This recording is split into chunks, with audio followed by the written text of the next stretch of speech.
विज्ञान कक्षा 10 पार्ट 4 प्रतिरक्षा तंत्र पार्ट 4 में हम पढ़ेंगे प्रतिरक्षा तंत्र के प्रकार और उसकी परिभाषा के बारे में, और साथ ही चर्चा करेंगे सक्रिय और निष्क्रिय प्रतिरक्षा के बारे में। इसके अलावा भौतिक अवरोधन और रासायनिक अवरोधन में अंतर के बारे में। तो चलिए शुरू करते हैं प्रतिरक्षा तंत्र यानी कि इम्यूनिटी सिस्टम के बारे में। प्रतिरक्षा, जैसे कि हमने पहले भी पढ़ा हुआ है, प्रतिरक्षी जो रोगाणुओं को निष्क्रिय या उसके दुष्प्रभावों को हटाने का कार्य करती है। पार्ट 1 में प्रतिरक्षी की संरचना और प्रतिरक्षी के प्रकारों और उसके कार्यों के बारे में भी हमने पढ़ा था। तो उसी से रिलेटेड प्रतिरक्षा तंत्र है, अर्थात विज्ञान की वह शाखा जो रोगाणुओं का उन्मूलन या उसका अध्ययन करने का कार्य करती है, वह शाखा प्रतिरक्षा तंत्र कहलाती है। नोट करें, विज्ञान की वह शाखा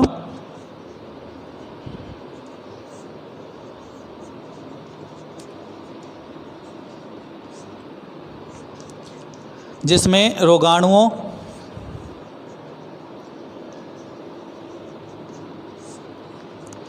के उन्मूलन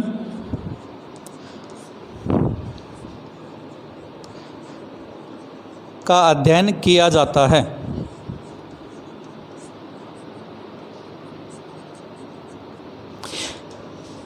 रोगाणुओं के उन्मूलन का अध्ययन का मतलब है रोगाणुओं के कारण फैलने वाले रोगों का अध्ययन करना, उसके द्वारा उन्हें निष्क्रिय या हटाने के लिए जो भी अध्ययन किया जाता है वो सब प्रतिरक्षा तंत्र में होता है। अतः विज्ञान की वह शाखा जिसमें रोगाणुओं के उन्मूलन का अध्ययन किया जाता है उसे हम प्रतिरक्षा तंत्र कहते हैं। अब बात करते हैं परिभाषा के बाद प्रकारों की। तो प्रतिरक्षा जो होती है वो दो प्रकार की होती है। पहली होती है स्वाभाविक यानी कि प्राकृतिक,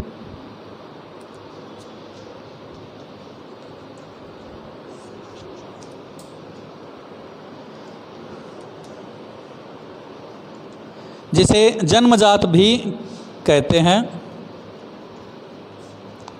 और दूसरी होती है उपार्जित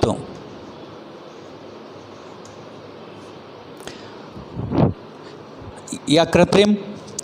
देखें, प्रतिरक्षा का मतलब होता है कि जब शिशु का जन्म होता है तो उसके शरीर में प्रतिरक्षा तंत्र यानी कि इम्यूनिटी सिस्टम होता है जो उसे रोगाणुओं से लड़ने में मदद करता है। यदि वह उसे अपने मतलब वंशों से मिला हुआ है या युग्मकों से मिला हुआ है तो उसे हम कहते हैं स्वाभाविक यानी कि प्राकृतिक या जन्मजात प्रतिरक्षी। इसके अलावा यदि कोई विशेष रोग यदि लग जाता है तो उसके लिए अलग से टीके या वैक्सीन लगाए जाते हैं, उसे हम कहते हैं उपार्जित।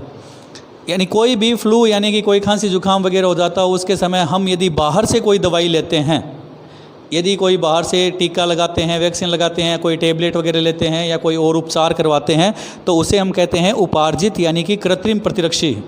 जैसे कि कोई भी इंजेक्शन हो या कोई भी टीका वगैरह हो। और यदि हमारे शरीर में फ्लू होता है, खांसी जुकाम होती है और कुछ ही समय बाद यानी कि 1 दिन या 1.5 दिन बाद में वो अपने आप ख़त्म हो जाती है, तो वो प्रतिरक्षी होती है स्वाभाविक, जो कि हमें अपने जन्म से मिली हुई है, जन्मजात यानी कि विरासत से मिली हुई होती है। तो ये था प्रतिरक्षी तंत्र की परिभाषा और दो प्रकारों के बारे में, स्वाभाविक और उपार्जित, ये दो प्रकार यानी कि प्राकृतिक और कृत्रिम। अब बात करते हैं सक्रिय और निष्क्रिय प्रतिरक्षी की। उपार्जित प्रतिरक्षी जो है वो दो प्रकार की होती है, एक तो सक्रिय और एक निष्क्रिय। सक्रिय प्रतिरक्षी किसे कहते हैं तो ध्यान से सुने कि व्यक्ति के शरीर में स्वयं ही प्रतिरक्षी का जब निर्माण होता है तो उसे हम सक्रिय प्रतिरक्षी कहते हैं। अर्थात व्यक्ति के शरीर में स्वयं द्वारा ही प्रतिरक्षी का निर्माण हो जाता है किसी रोगाणु के लिए, तो उसे हम कहते हैं सक्रिय प्रतिरक्षी।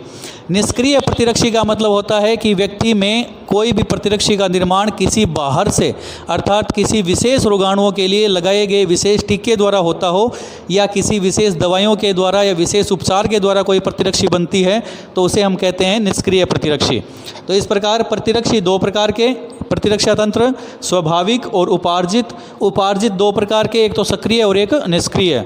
सक्रिय वह प्रतिरक्षा तंत्र जो व्यक्ति के शरीर में स्वयं ही बनता हो, और दूसरा निष्क्रिय जो उसे अलग से उपचार लेने पर या कोई भी टीका वैक्सीन लेने पर कोई प्रतिरक्षा तंत्र कार्य करता हो विशेष रोगाणुओं के लिए, तो उसे कहते हैं निष्क्रिय प्रतिरक्षा तंत्र। इन दोनों में एक अंतर और होता है कि सक्रिय प्रतिरक्षा तंत्र जो होता है वो नॉर्मली हर रोग के लिए जो छोटे मोटे रोग होते हैं जैसे फ्लू हो या कोई भी वायरल रोग हो उनमें काम करता है, जबकि निष्क्रिय प्रतिरक्षा तंत्र विशिष्ट रोग में ही काम करता है, यानी किसी विशेष रोग के लिए ही ये निष्क्रिय प्रतिरक्षी का टीका लगाया जाता है। जैसे कि पीलिया हो यानी हेपेटाइटिस हो या इसके अलावा अन्य हीमोफीलिया हो या कोई अन्य रोग हो, तो उसके लिए जो रोग या टिटनेस का टीका या कोई भी टीका लगाया जाता है तो वो निष्क्रिय प्रतिरक्षी तंत्र में आता है। सक्रिय में व्यक्ति की जो बी लसिका कोशिका है वो स्वयं ही यदि महाभक्षक या भक्षाणु कोशिका का काम करती हो, अर्थात रोगाणुओं को नष्ट करने का काम करती हो, तो उसे हम सक्रिय प्रतिरक्षी कहते हैं। उदाहरण के रूप में सक्रिय प्रतिरक्षी का मतलब होता है बी लसिका कोशिका, इसके अलावा टी लिम्फोसाइट और बी लिम्फोसाइट कोशिका भी सक्रिय कोशिकाओं के या सक्रिय प्रतिरक्षी तंत्र के प्रकार में या उदाहरण में आते हैं। निष्क्रिय में डिप्थीरिया,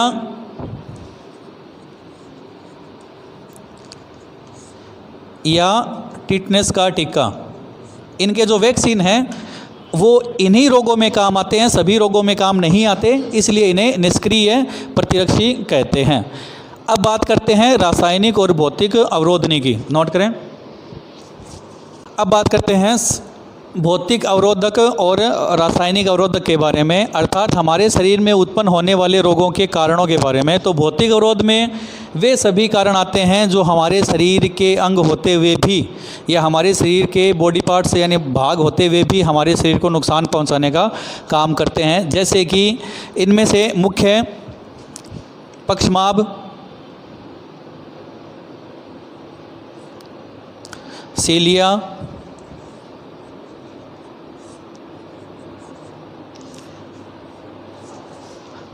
पक्षमाभ या सीलिया या कोई भी प्रवर्ध, अंगुलीनुमा प्रवर्ध हो जिससे हमारे शरीर में खांसी जुखाम वगैरह होना या श्लेष्मा का स्रावण नहीं होना या श्लेष्मा का स्रावण ज़्यादा हो जाना जिसके कारण से नाक बहना या जुखाम वगैरह लगना, ये सभी भौतिक अवरोधक में शामिल होते हैं।